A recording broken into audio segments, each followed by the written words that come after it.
Bismillahirrahmanirrahim. Assalamualaikum warahmatullahi wabarakatuh. Perkenalkan, nama saya Putri Muslimah, NIM B1001900525. Pada kesempatan kali ini, saya ingin mempresentasikan hasil mini riset saya yang berjudul Analisis Dampak COVID-19 terhadap Tenaga Kerja di Indonesia. Sebelumnya, saya ingin berterima kasih kepada Bapak Ahmad Mardalis, SEMBA, selaku dosen pengampu mata kuliah Manajemen Sumber Daya Manusia. Latar belakang. Ketenagakerjaan adalah segala sesuatu yang berhubungan dengan tenaga kerja pada waktu sebelum, selama, dan setelah selesai masa hubungan kerja, baik pada pekerjaan yang menghasilkan barang maupun pekerjaan berupa. Dari aspek hukum, ketenagakerjaan merupakan bidang hukum privat yang memiliki aspek publik, karena meskipun hubungan kerja dibuat berdasarkan kebebasan para pihak, namun terdapat sejumlah ketentuan yang wajib tunduk kepada ketentuan pemerintah dalam artian hukum publik.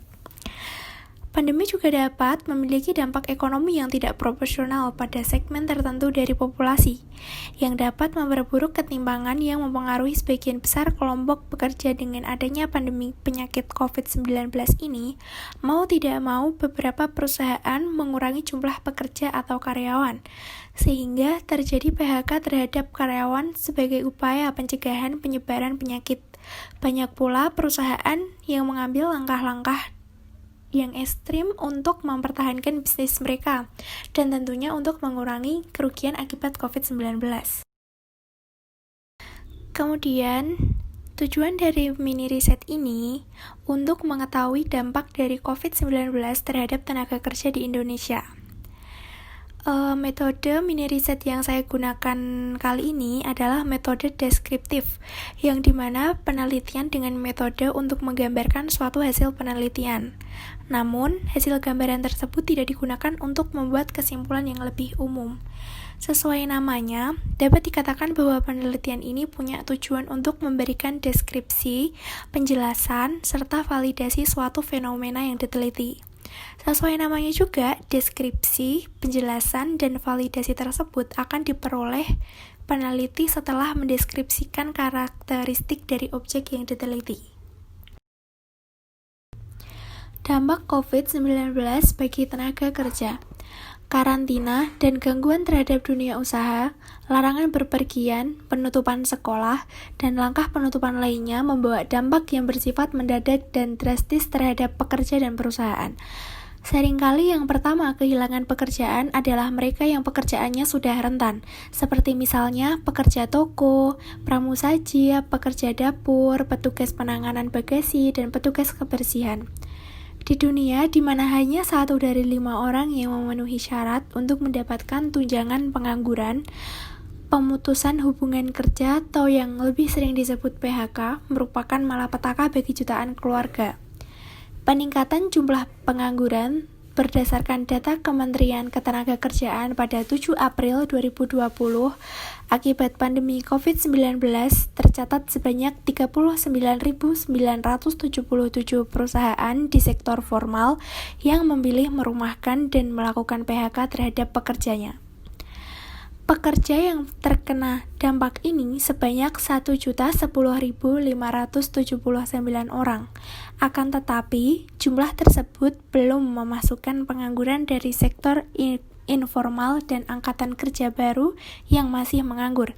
Tim riset SMERU melakukan simulasi penghitungan peningkatan pengangguran secara total dan hasilnya menunjukkan bahwa tingkat pengangguran terbuka meningkat dari 4,99% pada Februari 2020 menjadi sekitar 6,17% sampai 6,65% pada Maret 2020. Selain itu, pekerja informal yang menyumbang sekitar 61% dari tenaga kerja global sangat rentan selama pandemik, karena mereka harus menghadapi resiko K3 yang lebih tinggi dan kurangnya perlindungan yang memadai. Bekerja dengan tidak adanya perlindungan, seperti cuti sakit atau tunjangan pengangguran, membuat para pekerja ini mungkin perlu memilih antara kesehatan dan pendapatan yang beresiko terhadap kesehatan mereka. kesehatan orang lain, serta kesejahteraan ekonomi mereka.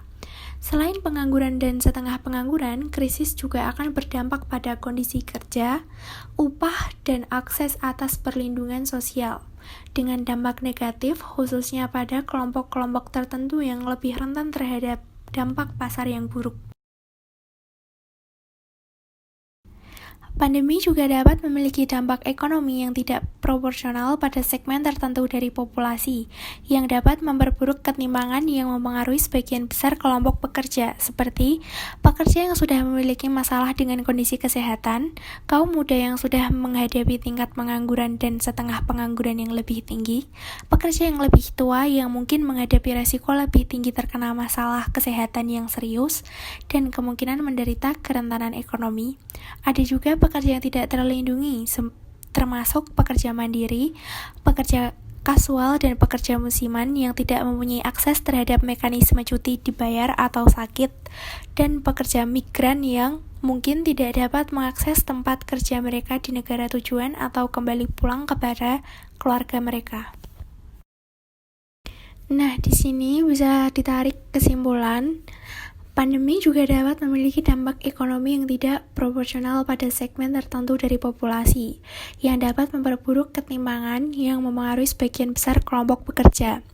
Ketidakmenentuan dan kesulitan hidup menjadikan kelompok rentan ini memerlukan jaringan pengaman sosial, seperti jaminan kesehatan dan jaminan sosial.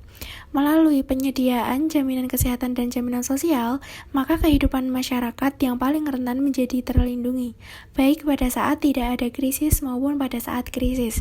Dengan adanya perlindungan sosial ini, pekerja rentan dapat tetap hidup dalam kondisi sehat dan tetap mampu bekerja untuk memenuhi kehidupan mereka dan keluarganya di hari ke depan.